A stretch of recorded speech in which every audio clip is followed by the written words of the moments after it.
Hey everyone, स्वागत है आप सभी का मेरे इस यूट्यूब चैनल TKWTK पे। दोस्तों, हम लोग देख रहे हैं फाइनेंशियल एजुकेशन का सीरीज़ और ये सीरीज़ का वीडियो नंबर 2 है। एंड आई होप इस वीडियो को देखने से पहले आप सभी लोगों ने इस सीरीज़ का पार्ट 1 ज़रूर देखा होगा। अगर नहीं देखा है तो प्लीज़ उस वीडियो को जाके पहले देखिए और फिर इस वीडियो को देखिए। हम लोगों ने इस सीरीज़ के पार्ट 1 वाले वीडियो में समझा था फाइनेंशियल एजुकेशन के इम्पोर्टेंस के बारे में और कैसे लोग 4 तरीक़ों से पैसे को अर्न करते हैं, यानी कैश फ्लो क्वाड्रेंट के बारे में। दोस्तों, इस वीडियो में हम लोग समझने वाले हैं टाइप्स ऑफ इन्वेस्टमेंट के बारे में, किस तरह के इन्वेस्टमेंट्स होते हैं, कितने टाइप की इन्वेस्टमेंट्स होती हैं और आपको कहाँ कहाँ इन्वेस्टमेंट करना चाहिए। तो दोस्तों, बने रहिए इस वीडियो में लास्ट तक, क्योंकि आपको इस वीडियो में मिलने वाली है इन्वेस्टमेंट के बारे में true knowledge. So with this let's start the video. तो दोस्तों, सबसे पहले ये समझिए कि इन्वेस्टमेंट 2 तरीके की होती है। पहला एक्सटर्नल इन्वेस्टमेंट और दूसरा इंटरनल इन्वेस्टमेंट। तो सबसे पहले मैं बात करूंगा एक्सटर्नल इन्वेस्टमेंट के बारे में, जिसको मैं गर्दन के नीचे की इन्वेस्टमेंट या फिर आउटर वर्ल्ड इन्वेस्टमेंट के नाम से भी बुलाता हूं। अब ऐसा क्यों है ये आपको वीडियो देखने के बाद ही पता चलेगा। दोस्तों, इस इन्वेस्टमेंट में बहुत सारी चीज़ें आती हैं, जैसे luxurious, mutual funds, stock markets, gold, properties, FDs, bank balance, कोई कार, लोन या फिर हाउस, ऐसे तमाम चीज़ें इस इन्वेस्टमेंट के अंदर आती है, जहाँ पे लोग अपने पैसे को इन सारी चीज़ों में इन्वेस्ट करते हैं और वहाँ से दुगना फ़ायदा तिगुना फ़ायदा उठाते हैं, और इसी को हम लोग पैसिव इनकम भी बोलते हैं। यहाँ पे हो सकता है कुछ लोग बैंक्स में अपने पैसे को रखें, जहाँ से वो लोग 4 से 5% रिटर्न पा सकते हैं साल का। कुछ लोग एफडीज करा के रख देते हैं, जिससे 6 से 7% उनको रिटर्न मिलता है। कुछ लोग अपने पैसे को स्टॉक मार्केट में इन्वेस्ट कर देते हैं, जिससे वो साल में 13 से 15% या फिर उससे भी ज़्यादा इन्वेस्टमेंट से पैसे कमा सकते हैं। तो कुछ लोग म्यूचुअल फंड्स में अपने पैसे को लगा देते हैं, कुछ लोग प्रॉपर्टीज़ खरीदने में लगा देते हैं, कुछ लोग गोल्ड खरीदने में पैसे को लगाते हैं, और इन तमाम चीज़ों से वो बेनिफिट्स कमाते हैं, रिटर्न्स कमाते हैं, और इन सारी चीज़ों को मिला के पैसिव इनकम जाना जाता है। पैसिव इनकम के बारे में एक वीडियो मैंने पहले से ही बना रखा है और आई बटन में उसका लिंक दिया है, आप लोग उसको देख सकते हैं। दोस्तों, अब बात करते हैं इंटरनल इन्वेस्टमेंट के बारे में, जिसको मैं गर्दन के ऊपर की इन्वेस्टमेंट या फिर इनर वर्ल्ड इन्वेस्टमेंट भी बोलता हूँ। दोस्तों, इस इन्वेस्टमेंट में आपके बहुत सारे स्किल सेट्स, आपकी बॉडी फिटनेस, आपकी बॉडी, आपके मन की शांति, सेटिस्फैक्शन, ऐसी चीज़ें इंक्लूड होती हैं, इसीलिए मैं इसको इंटरनल इन्वेस्टमेंट बोलता हूँ। अब एक एग्जाम्पल देके आपको इसके बारे में समझाता हूँ। कंसीडर करिए एक ट्रायंगल को, जिसके 3 साइड्स हैं, एक एटीट्यूड, दूसरा स्किल सेट और तीसरा ट्रू नॉलेज। अगर आपको अपने लाइफ में सक्सेसफुल होना है तो आप इनके लेंथ को इंक्रीज़ करिए। सपोज़ करिए आपको नए स्किल सेट सीखने हैं, तो आप इस वाले लेंथ को इंक्रीज़ कर दीजिए। अगर आपको एटीट्यूड यानी आपकी पर्सनालिटी बिल्ड करनी है, तो आप इस ट्रायंगल के इस वाले लेंथ को इंक्रीज़ कर सकते हैं। और अगर आपको किसी फील्ड में नॉलेज चाहिए, ट्रू नॉलेज चाहिए, तो आप इसके तीसरे साइड को इंक्रीज़ कर सकते हैं। इन शॉर्ट, अगर आपको सक्सेस होना है, अगर आपको इंटरनल इन्वेस्टमेंट करना है, तो आप इस ट्रायंगल के एरिया को इंक्रीज़ करेंगे तो डेफिनेटली आप इंटरनल इन्वेस्टमेंट कर रहे होंगे। तो अगर मेजरली देखा जाए कि एक्सटर्नल इन्वेस्टमेंट और इंटरनल इन्वेस्टमेंट में डिफरेंस क्या है, तो डिफरेंस इतना ही है कि इंटरनल इन्वेस्टमेंट में आप पैसों को अपने ऊपर खर्च करेंगे, नए स्किल सेट्स को एक्वायर करने के लिए आप पैसे खर्च करेंगे, अपनी बॉडी के ऊपर खर्च करेंगे, आपके सेटिस्फैक्शन, आपके मन के शांति के लिए आप पैसे को खर्च करेंगे, अपनी एटीट्यूड को बिल्ड करने के लिए, अपनी पर्सनालिटी को बिल्ड करने के लिए पैसे खर्च करेंगे। यानी जो भी इन्वेस्टमेंट करेंगे आप अपने दिमाग के ऊपर, अपने शरीर के ऊपर खर्चे करेंगे, और इसी को इंटरनल इन्वेस्टमेंट बोलते हैं। और एक्सटर्नल इन्वेस्टमेंट में आप जो भी पैसे हैं वो बाहरी वर्ल्ड में, आउटर वर्ल्ड में खर्चे करेंगे, इन्वेस्ट करेंगे। आप म्यूचुअल फंड्स में लगाएंगे पैसों को, स्टॉक्स में लगाएंगे, गोल्ड में लगाएंगे, प्रॉपर्टीज़ में लगाएंगे, एफडीज में लगाएंगे। और इसीलिए मैंने इसको गर्दन के नीचे की इन्वेस्टमेंट बोली है, यानी आउटर वर्ल्ड इन्वेस्टमेंट, और इंटरनल इन्वेस्टमेंट को गर्दन के ऊपर की इन्वेस्टमेंट। सो आई होप दोस्तों, आपको इंटरनल इन्वेस्टमेंट और एक्सटर्नल इन्वेस्टमेंट के बारे में इन्फॉर्मेशन मिली होगी और इसके बारे में बेसिक डिफरेंस समझ में आया होगा। लेकिन अब क्वेश्चन ये उठता है कि हम लोगों को इन्वेस्टमेंट करनी कहाँ चाहिए। क्या हम लोगों को एक्सटर्नल इन्वेस्टमेंट करनी चाहिए या फिर हम लोगों को इंटरनल इन्वेस्टमेंट करनी चाहिए? तो करें कहाँ इन्वेस्टमेंट? तो दोस्तों इस क्वेश्चन का आंसर डिपेंड करता है पर्सन टू पर्सन। सबसे पहले हम लोगों को ये चीज़ समझना होगा कि जो हमारे सोसाइटी में 3 कैटेगरीज बनाए गए हैं, अपर क्लास, मिडिल क्लास और लोअर क्लास, मैं उस चीज़ को नहीं मानता। मेरे हिसाब से 2 कैटेगरी और आने चाहिए, और वो कैटेगरी है मिडिल अपर क्लास और मिडिल लोअर क्लास। यानी टोटल 5 कैटेगरीज हो गई। पहली अपर क्लास, दूसरी मिडिल अपर क्लास, तीसरी मिडिल क्लास, चौथी मिडिल लोअर क्लास एंड 5वीं लोअर क्लास। अगर आप इस चीज़ को समझ लेंगे तो आपका ये डाउट अपने आप ही क्लियर हो जाएगा कि इन्वेस्टमेंट कहाँ करना है। तो अगर बात करें इंटरनल इन्वेस्टमेंट के बारे में, तो इंटरनल इन्वेस्टमेंट इन 5 क्लासों के लिए सबसे ज़्यादा इम्पॉर्टेंट है, और आपको इंटरनल इन्वेस्टमेंट तो करना ही है किसी भी हाल में। ये सबके लिए मस्ट है। देखिए, इंटरनल इन्वेस्टमेंट के अंदर आती कौन सी चीज़ें हैं? आपके स्किल सेट्स, आपका एटीट्यूड, पर्सनैलिटी, नॉलेज। तो सब लोग तो इस पे काम कर ही रहे हैं, ऑलरेडी इस पे काम कर रहे हैं, इस पे इन्वेस्ट कर रहे हैं। तो ये तो अलग हो ही नहीं सकता। इंटरनल इन्वेस्टमेंट सबके लिए मस्ट है, और सब लोग इसको फॉलो कर भी रहे हैं, सब लोग इस पे इन्वेस्ट कर भी रहे हैं, क्योंकि इसके बिना आप एक्सटर्नल इन्वेस्टमेंट के बारे में तो जान ही नहीं पाएंगे। लेट्स से आपको म्यूचुअल फंड, स्टॉक मार्केट के बारे में सीखना है, समझना है, तो सबसे पहले तो आपको इंटरनल इन्वेस्टमेंट करना होगा, यानी खुद के ऊपर इन्वेस्ट करना होगा। आपको नए स्किल सेट सीखने होंगे, आपको नॉलेज सीखना होगा उस फील्ड से रिलेटेड, तभी तो आप एक्सटर्नल इन्वेस्टमेंट के बारे में समझ पाएंगे।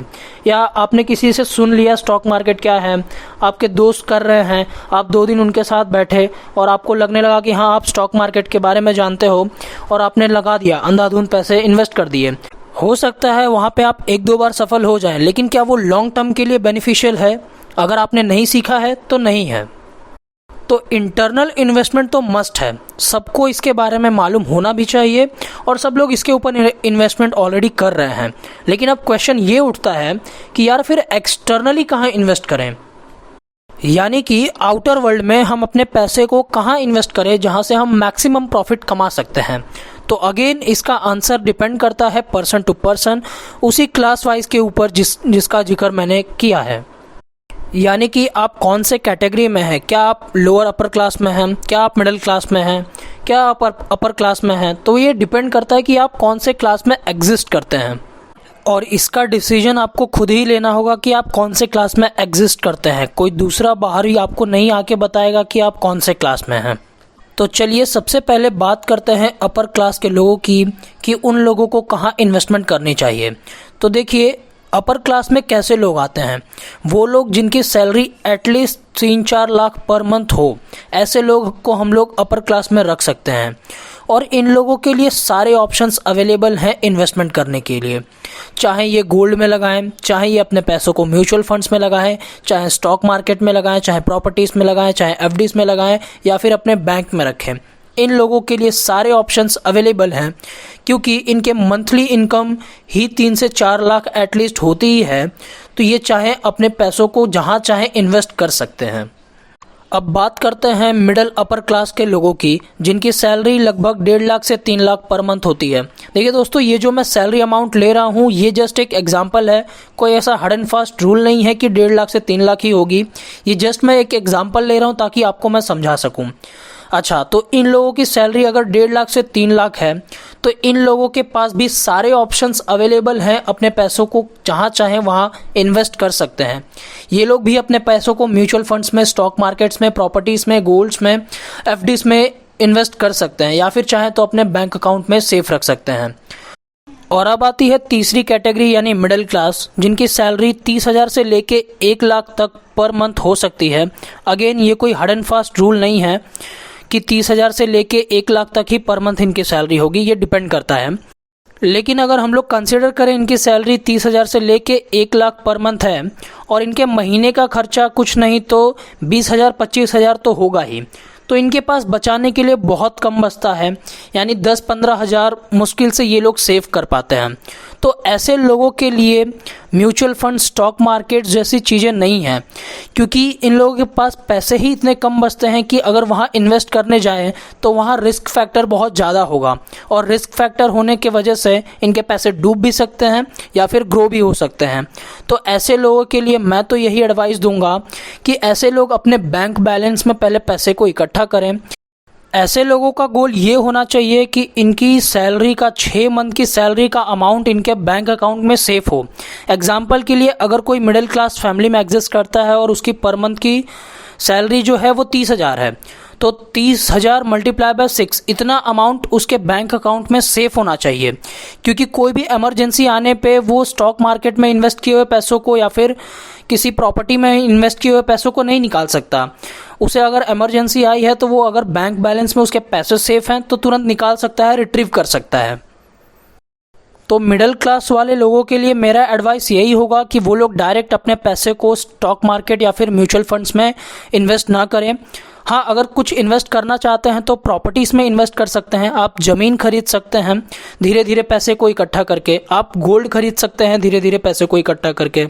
और अगर आप जब एक कैटेगरी से दूसरी कैटेगरी में जंप कर जाएं, यानी मिडिल क्लास से अगर आप अपर मिडिल क्लास में जंप कर जाएं, तो आप पैसों को म्यूचुअल फंड्स या फिर स्टॉक मार्केट में इन्वेस्ट करने के लिए सक्षम हो जाएंगे और उसकी इन्फॉर्मेशन लेके, सटीक इन्फॉर्मेशन लेके वहाँ पे अपने पैसों को इन्वेस्ट कर सकते हैं।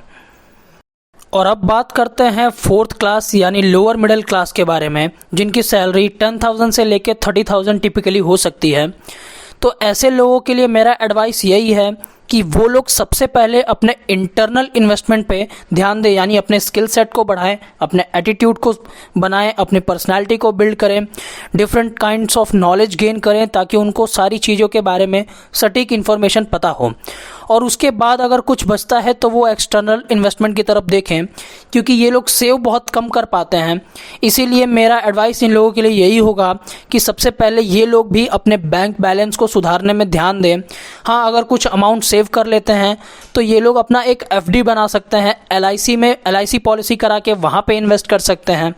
और बैंक बैलेंस इन लोगों के लिए बढ़ाना बहुत इंपॉर्टेंट है, क्योंकि अगर आप कल को म्यूचुअल फंड्स में या फिर स्टॉक मार्केट में पैसों को इन्वेस्ट कर दें और अगर आपको इमरजेंसी फंड की ज़रूरत पड़ी तो वहाँ से आप तुरंत उस चीज़ को नहीं निकाल पाएंगे, लेकिन अगर आपके पास बैंक बैलेंस हुआ तो आप वहाँ से चीज़ों को निकाल पाएंगे। देखिए, मार्केट में मिडिल क्लास और लोअर मिडिल क्लास वाले लोगों के लिए एक हवा बनाया जाता है, उनके लिए एक सक्सेस स्टोरी क्रिएट की जाती है, उनको बार बार वो स्टोरी दिखाई जाती है, बताई जाती है। एग्जाम्पल के लिए कि कैसे बिल गेट्स ने, कैसे वॉरेन बफेट ने और कैसे और भी लोगों ने स्टॉक मार्केट में अपने पैसों को इन्वेस्ट किया और ज़ीरो से लेके आज करोड़ों रुपए बना चुके हैं। तो आप लोग भी बना सकते हैं। जाइए आप कहीं बाहर मार्केट में जाइए, आपको ऐसे बहुत सारे सक्सेस स्टोरी सुनने मिल जाएंगी। नो डाउट वो लोग पैसे कमा रहे हैं, लेकिन आप अपनी पहले हालत समझिए कि आप कौन से लेवल पे हैं और वो लोग कौन से लेवल पे हैं। वो लोग कौन से लेवल से पैसे कमा रहे थे और आप अभी किस लेवल पे हैं। अगर आप लोअर मिडिल क्लास या फिर मिडिल क्लास में हैं तो ये रूल्स आपके लिए एप्लीकेबल नहीं है। इस चीज़ को आपको समझना होगा, क्योंकि आपके लिए अभी इम्पॉर्टेंट है आपका बैंक बैलेंस, आपका एफडी, आपकी एलआईसी, क्योंकि वो चीज़ें नहीं होंगी तो इमरजेंसी में आपको क्या काम आएगा। म्यूचुअल फंड्स में, स्टॉक मार्केट में जब आप पैसे बचाएंगे तभी तो डाल पाएंगे। सो गाइस, आप इन 5 कैटेगरी के हिसाब से समझिए कि आप कौन से कैटेगरी में हैं और उस हिसाब से डिसीजन लीजिए कि आपको कहाँ पे इन्वेस्ट करना है। क्या आप मिडिल क्लास में हैं, क्या आप अपर क्लास में हैं, या फिर आप लोअर क्लास में हैं, या फिर लोअर मिडिल क्लास में हैं। तो उस हिसाब से डिसीजन लीजिए, क्योंकि कोई और नहीं बताएगा कि आप कौन से क्लास में हैं, आपको खुद ही ये डिसीजन लेना होगा। और यार, ये जो सक्सेस स्टोरी क्रिएट की जाती है उनसे थोड़ा सावधान रहें, क्योंकि अगर बिना सटीक इन्फॉर्मेशन लिए और बिना अपने आप को समझे कि आप कौन से क्लास में एग्जिस्ट करते हैं, अगर आपने इन स्टॉक्स में, म्यूचुअल फंड्स में पैसे को लगा दिए तो हो सकता है फ्यूचर में आपको नुकसान देखना पड़े। लेकिन हाँ दोस्तों, इतना कहने सुनने के बावजूद भी अगर आपका मन करता है कि नहीं यार, थोड़ा सा एक बार इन्वेस्टमेंट तो करना ही चाहिए, थोड़े पैसे एक ना एक बार हम लोगों को स्टॉक मार्केट में लगाना ही चाहिए, तो यार गो अहेड, पैसे आपके हैं, बताना मेरा काम था, डिसीजन लेना आपका काम है। लेकिन अगर आप लोगों ने इस वीडियो से कुछ सीखा है तो मेरा ओपिनियन आप सभी लोगों के लिए यही होगा कि इन्वेस्टमेंट करने यानी स्टॉक मार्केट में इन्वेस्ट करने से पहले सबसे पहले आप अपने पोजीशन को समझ लें और उसको अपग्रेड करने को ट्राई करें। यानी अगर आप मिडिल क्लास में हैं तो ट्राई करें कि आप अपर मिडिल क्लास में जाएं और फिर स्टॉक्स में इन्वेस्टमेंट के लिए सोचें। अगर आप मिडिल अपर क्लास में हैं तो ट्राई करें कि अपर क्लास में जाएँ और फिर इन्वेस्टमेंट के लिए सोचें। दोस्तों, इस वीडियो में मैं आपको फाइनेंशियली एजुकेट करना चाहता हूं, लेकिन हो सकता है कुछ लोग मेरी सोच से सहमत ना हों, तो ऐसे लोग अपना डिसीजन खुद ले सकते हैं, क्योंकि मेरे लिए इम्पॉर्टेंट है आपकी शांति, आपके मन की शांति, आपका सेटिस्फैक्शन।